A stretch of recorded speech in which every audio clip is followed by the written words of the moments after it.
Hello everyone, आप सभी का आपके अपने चैनल सारस ट्यूटोरियल पे बहुत बहुत स्वागत है। आज मैं आप लोगों के लिए व्याकरण एवं रचना का इम्पोर्टेंट लेकर के आई हूँ फॉर योर HSLC। सो इस वीडियो में हम कुछ ग्रामर के पोर्शंस देखेंगे जो एग्ज़ाम के पॉइंट ऑफ व्यू से इम्पॉर्टेंट रहने वाला क्वेश्चंस है, वही मैं यहाँ पे डिस्कस कर रही हूँ। इन क्वेश्चंस को आप ज़रूर करके जाइएगा। ग्रामर का ये पहला वीडियो है, इससे रिलेटेड और भी वीडियोज़ मैं आपको प्रोवाइड करूँगी। कम से कम 2 और वीडियोस प्रोवाइड करूँगी और लगभग 3 ग्रामर का वीडियो रहेगा। इस 3 वीडियो में जो भी क्वेश्चंस आपको दिए जाएंगे उनको ज़रूर प्रैक्टिस करके जाइएगा। डेफिनेटली एग्ज़ाम में आपको वहीं से क्वेश्चन देखने को मिलेगा। ठीक है, तो पहला जो हमारा क्वेश्चन है ये है दो पर्यायवाची शब्द लिखिए। ठीक है, तो पहला है पथ। पथ को क्या बोलते हैं? रास्ता या मार्ग।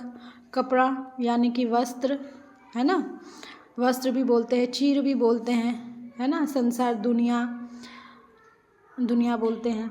ठीक है, तो इस तरीके से क्या है, आपको दो लिखना है, किन्हीं 2 का लिखना है। तो जो भी 2 इजी लगे उसका आप कर लेंगे। इसके बाद विलोम शब्द। विलोम शब्द देखिए, उन्नति, अवनति, निंदा है। अग्रज का क्या होगा? अनुज होगा। दुर्लभ का सुलभ होगा। ठीक है, तो किन्हीं 2 का, 2 मतलब 2 नंबर से विलोम शब्द जो होते हैं उसमें हाफ नंबर रहता है और 2 क्वेश्चन के लिए 1 मार्क्स रहता है। इसके अलावा ग नंबर क्वेश्चन है हमारा, अर्थ में अंतर स्पष्ट कीजिए। ठीक है, तो ये कुछ वर्ड दिए गए हैं, उसमें आपको अंतर स्पष्ट करना है। मतलब दोनों का प्रोनाउंसिएशन क्या है? सेम ही है, बट मीनिंग क्या है? डिफरेंट। अब जैसे कि ये वाला जो चीर होता है, इस चीर का मतलब होता है पुराना। ठीक, और दूसरा वाला जो चीर होता है इसका मतलब होता है वस्त्र। ओके, अब नेक्स्ट हम लोग देखते हैं अविराम। अविराम का मतलब होता है लगातार और अभिराम का मतलब होता है सुंदर। ठीक है, फिर क्या है? कुल। एक कुल, पहला जो कुल है छोटा ऊ वाला, इसका मतलब होता है वंश। ठीक है, और दूसरा जो कुल है बड़ा ऊ वाला, इसका मतलब होता है किनारा। ओके, नेक्स्ट क्वेश्चन है समास विग्रह करके समास के नाम लिखे। ठीक है, तो चौराहा, 4 राहों का समाहार। कमल नयन, कमल के समान नयन। यश अपयश, यश और अपयश।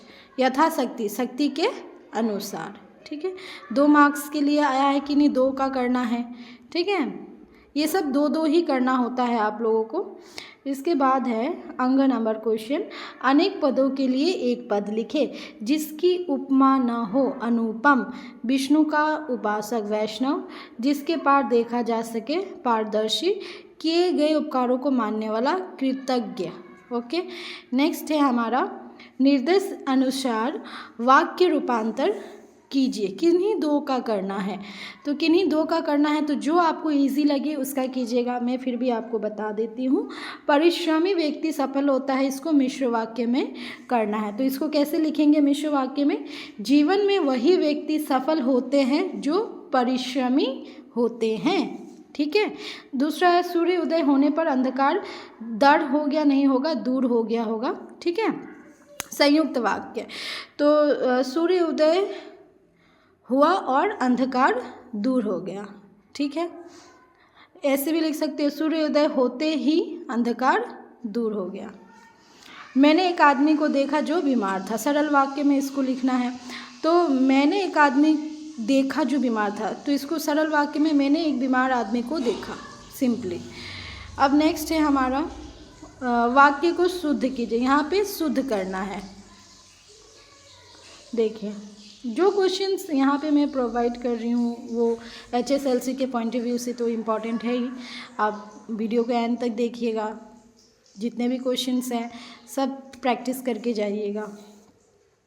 शुद्ध वाक्य, इसका भी किन्हीं 2 का ही करना है। वह गाने की कसरत कर रहा है, तो गाने की कसरत नहीं, रियाज किया जाता है।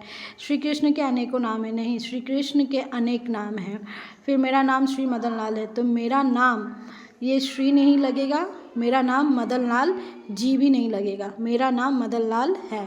ठीक है, अब चलिए बढ़ते हैं नेक्स्ट क्वेश्चन की तरफ, जो कि है मुहावरा। किन्हीं 2 का करना होता है। तो मुहावरा में देखिए, जैसे हाथ मलना यानी कि पछताना। ठीक है, मीनिंग आपको पता चल गया, उससे रिलेटेड सेंटेंस बनाइए।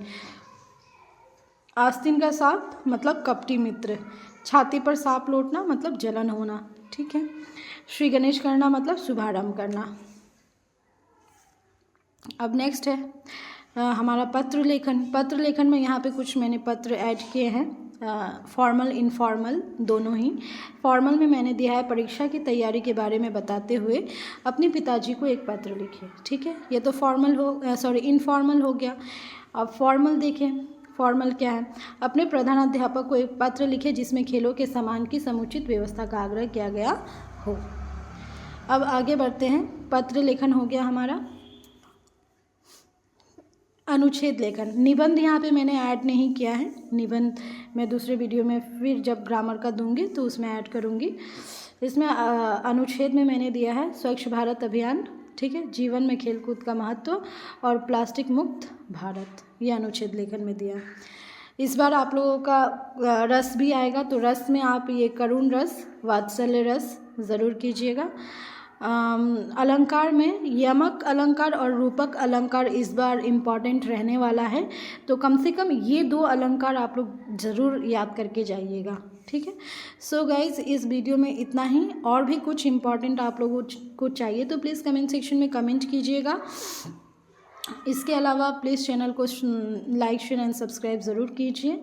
और साथ ही यही बोलूँगी कि अब एग्ज़ाम के लिए ज़्यादा समय बचा नहीं हुआ है, तो अपना सारा का सारा समय अपने एग्ज़ाम को दीजिए, क्योंकि एग्ज़ाम जाने के बाद फिर वो लौट के नहीं आने वाला है। उनके ही जीवन में आएगा जो फेल हो जाएंगे, अदरवाइज़ जो पास हो जाएंगे उनके जीवन में 10th का एग्ज़ाम नहीं आने वाला है। तो अपना बेस्ट दीजिए, जितना हो सके पढ़ाई कीजिए। तो चलिए, तब तक के लिए बाय, टेक केयर।